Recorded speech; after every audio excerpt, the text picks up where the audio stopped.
안녕하세요. 얼라이언스 에듀에서 잉글리시 A를 담당하고 있는 고누리라고 합니다. 저는 독일에 있는 프랑크푸르트 소재 국제학교에서 교사로 일을 한 적이 있고요. 그 뒤에 이제 영문학과 역사학을 전공한 뒤에 한국에 와서 본격적으로 IB 잉글리시를 가르치기 시작한 건 6년 정도 되었습니다. 현재는 부산에 있는 노블레스 국제학원에서 원장으로 일한 지 4년째 되었어요. 학부모님들과 이제 학생분들이 가장 또 이제 잉글리시 A를 딱 생각했을 때 혹은 이제 선택하고자 할 때 이제 착각하기 가장 쉬운 것 중에 하나가 아무래도 이제 에세이를 하면은 그래도 내가 아무리 A가 어렵다곤 하지만 그래도 SL 정도면 괜찮지 않을까요? 라는 질문을 이제 정말 많이 받는데요. 정말 이제 안타깝게도 이제 잉글리시 A는 SL조차도 이제 점수가 너무 나오기가 힘든 과목이다. 즉 여러분들이 이제 다른 과목과 굳이 비교를 하자면 뭐 매스 SL이라던가 뭐 이코노미 SL이라던가 이런 다른 SL 과목들이 있잖아요. 근데 이제 그 과목들보다 잉글리시 A SL은 훨씬 점수가 좀 안 나오는 편에 속합니다.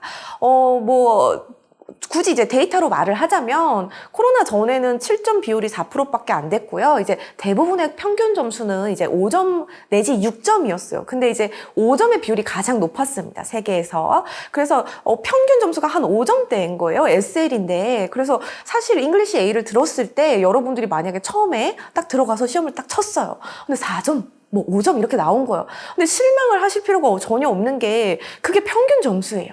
물론 4점이면은 솔직히 말씀드리자면은 올릴 필요는 있습니다. 그러니까 여러분들의 목표 점수가 당연히 7점이시겠지만 그래도 5점, 6점을 받는 것도 굉장히 어렵다. 아무리 SL이라고 해도.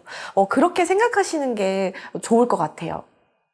그리고 이제 많이들 또 이제 물어보시는 게 이제 이 실전과 이론의 차이입니다. 그러니까 보통 이제 학원이나 이제 과외를 하시거나 하시면은 선생님한테 이렇게 물어보잖아요. 제가 잉글리시 A를 들을 건데 일주일에 몇 번 수업을 들으면 될까요? 아니면은 뭐 총 몇 회를 들어야 잉글리시 A를 내가 마스터를 할 수 있을까요? 뭐 이런 질문들을 정말 많이 하세요.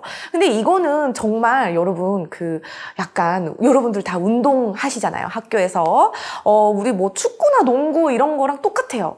우리가 축구의 규칙을 잘 알죠. 축구는 뭐 이렇게 하면 파울이고 이렇게 하면 반칙이다. 이런 걸 다 아는데 그치만 내가 직접 이제 필드에 가서 우리 플레이어들이랑 직접 공 차고 뭐 골에다가 공을 넣고 이런 거는 전혀 다른 문제라고 생각하셔야 돼요. 그러니까 여러분들이 어떤 학원에서는 그렇게 말씀을 드릴 수도 있습니다.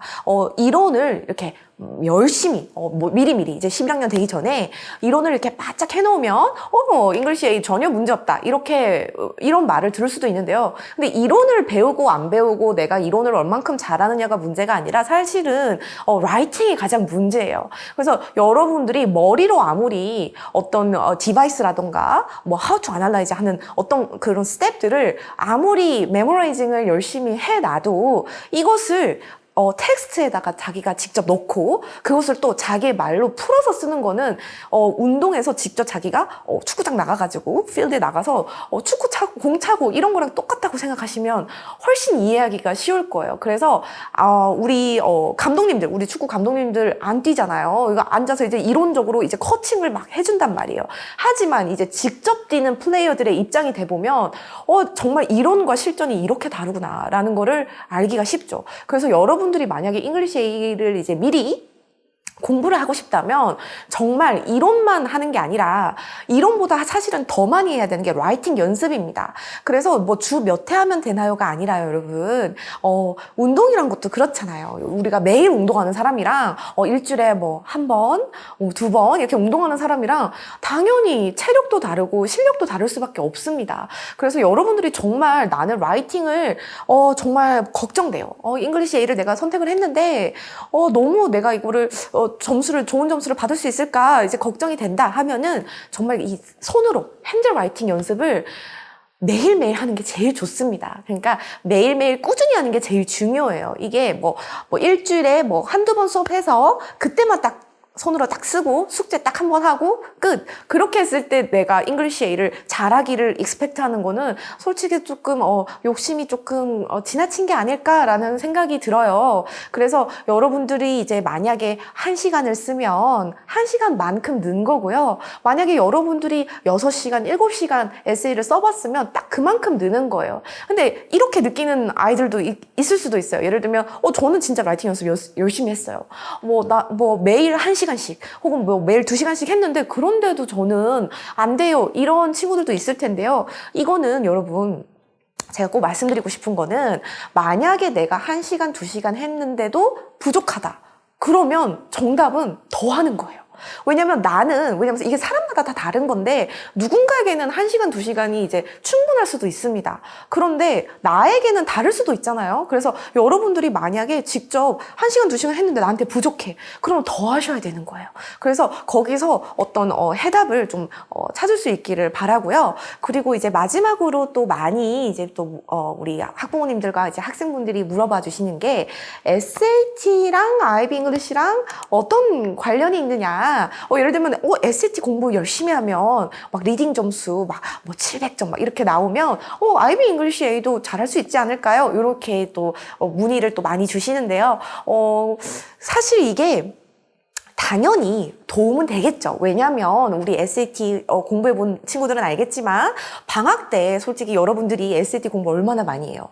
거의 매일 기본 3시간, 4시간 하고 또 수업 시간 끝나고 나면은 또 숙제하고 단어 시험 치고 아침부터 밤까지 하루 종일 붙들고 있잖아요. 근데 잘 생각해보면 잉글리시 A를 과연 그 정도로 공부를 해본 사람이 있는가? 그러니까 예를 들면 정말 잉글리시에서 내가 6점 또는 7점이 목표다. 그러면 SAT보다는 많이 해야겠죠. 왜냐하면 SAT는 사실 멀티플 퀘스천이잖아요. 그죠? 분명 그 안에 답이 있어요. 그래서 어느 정도 스킬이 늘면은 여러분들이 이제 텍스트를 보고 이제 답을 이제 찾아낼 수 있어요. 어차피 네 개 중에 하나일 텐데. 근데 이제 잉글리시 A는요, 여러분 정답이 정해져 있지 않고 페이퍼 1, 2 전부 다 에세이예요. 여러분들한테 100% 달려 있는 거예요. 그러니까 SAT에서는 A, B, C, D 이렇게 나오는 게 여러분들이 A, B, C, D를 다 만들어내야 되는 거예요. 심지어 질문도 만들어야 돼요.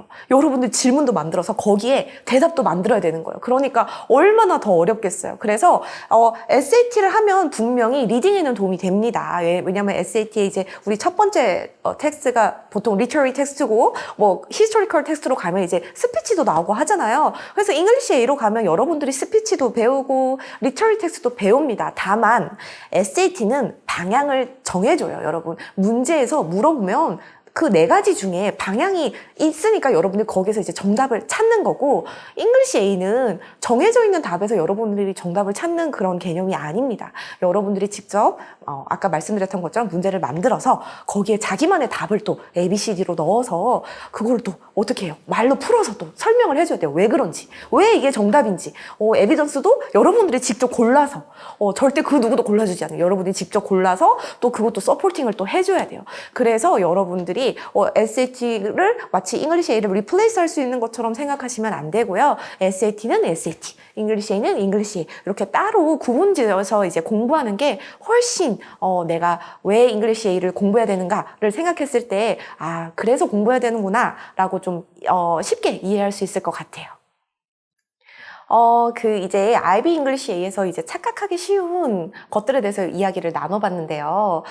사실 인터넷만 검색해도 정말 많은 정보가 있겠지만, 여러분들이 이제 조심해야 될 것은 그런 정보를 이제 막 이렇게 컬렉팅해서 찾아다니기보다는 이제 전문가에게, 즉 IB 잉글리시 A를 가장 잘 알고 또 가장 또 이제 도움을 많이 줄 수 있는 그런 전문가에게 어떤 도움을 받아서 잉글리시 A에서 원하시는 어떤 그런 결과를 이룰 수 있기를 바랍니다.